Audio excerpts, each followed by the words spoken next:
दोस्तों वैसे तो पृथ्वीराज चौहान के बारे में पढ़ने के लिए दर्जन भर किताबें हैं, मगर इस लिस्ट में सबसे प्रमुख किताब है चंद्रबरदाई की पृथ्वीराज रासो।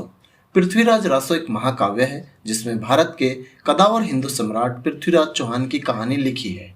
अब इस कहानी पर फिल्म बन रही है तो ये जानने की इच्छा सबकी करती है कि एक्चुअल में ये कहानी क्या है।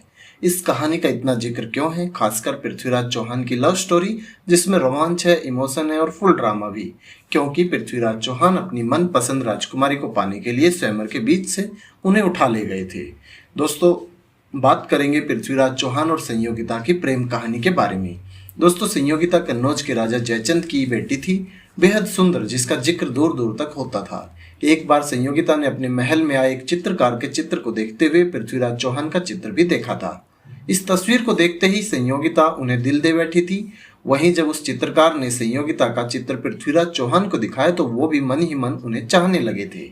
लेकिन कहानी में रोमांच तो आना ही था, तो वो लेकर आए संयोगिता के पिता जयचंद। जयचंद और पृथ्वीराज एक दूसरे को पसंद नहीं करते थे। इसी वजह से पृथ्वीराज जिस समय दिल्ली के सिंहासन पर बैठे थे उस समय जयचंद ने राजसूय यज्ञ और अपनी बेटी का स्वयंवर कराने का निश्चय किया। इस यज्ञ का निमंत्रण जयचंद ने आसपास के सभी राजाओं को भेजा। पृथ्वीराज चौहान को भी ये निमंत्रण मिला, लेकिन उनके सामंतों को ये बात ठीक नहीं लगी।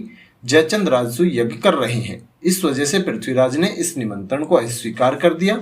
इसके बाद गुस्साए जयचंद ने यज्ञ मंडप के दरवाजे पर पृथ्वीराज की एक प्रतिमा द्वारपाल के रूप में स्थापित कर दी और इसी तरह बढ़ते बढ़ते बात काफी आगे बढ़ गई। अब बात करेंगे संयोगिता के स्वयंवर की, जहां से पृथ्वीराज चौहान उन्हें उठा ले गए थे।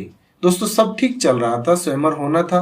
संयोगिता अपने पिता से नाराज थी। संयोगिता पर स्वयंवर में आए सभी राजाओं में से किसी को चुनने के लिए कहा गया, लेकिन संयोगिता तैयार नहीं हुई।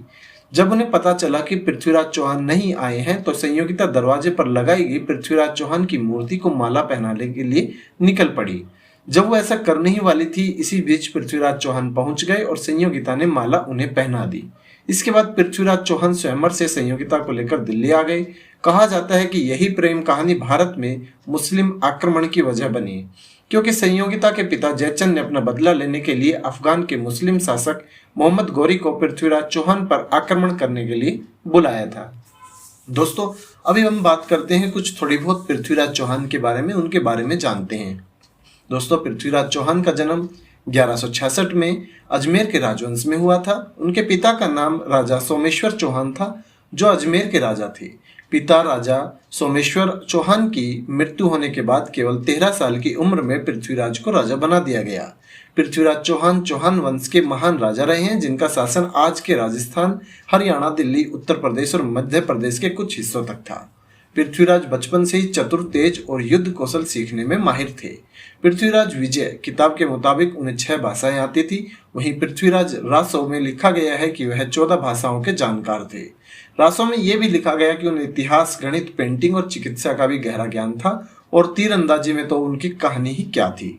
दोनों ही किताब में उनकी तीरंदाजी के कई मशहूर किस्से हैं, जिनमें कहा जाता है कि वह सिर्फ आवाज सुनकर ही अपने लक्ष्य को भेद देते थे। तो दोस्तों ये थी आज की वीडियो। उम्मीद करता हूँ ये वीडियो आपको पसंद आई होगी। दोस्तों वीडियो पसंद आई तो मेरे YouTube चैनल को सब्सक्राइब करना बिल्कुल ना भूलिएगा। मिलते हैं एक दूसरी वीडियो में, तब तक के लिए धन्यवाद।